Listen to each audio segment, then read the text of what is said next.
Favqulodda vaziyatlar vazirligi akademiyasida 9-may xotira va qadrlash kuni munosabati bilan inson qadri ulug' xotira muqaddas mavzusida ma'naviy ma'rifiy tadbir tashkil etildi.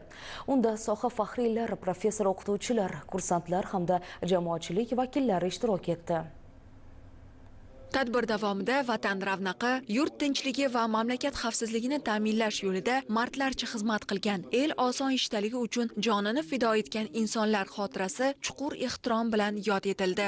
Shuningdek, tadbir davomida yosh avlod qalbida vatanparvarlik, burchga sadoqat, jasorat va milliy qadriyatlarga hurmat tuyg'ularini mustahkamlash masalalariga alohida e'tibor qaratildi. Ta'kidlanganidek, xotirani qadrlash bu nafaqat o'tmishni eslash emas, balki kelajak avlodni yurtga muhabbat va fidoyilik ruhida tarbiyalash demakdir.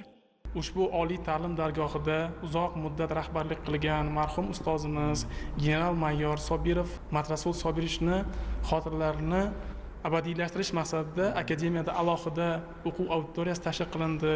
Akademiyani rivojlanishiga hissa qo'shgan faxriylarimiz, ustozlar hamda bugungi kunda hududiy boshqarmalarda rahbarlik lavozimlarida ishlayotgan ofitserlarimiz tashrif buyurishdi. Bu o'z navbatida bugungi kun bayram munosabati bilan ustoz shogird an'anasini davom ettirish hamda faxriylarimiz ushbu akademiya shu kunga kelgunga qadar bo'lgan tajribalarni ularga o'rgatish maqsad qilib qo'yilgan.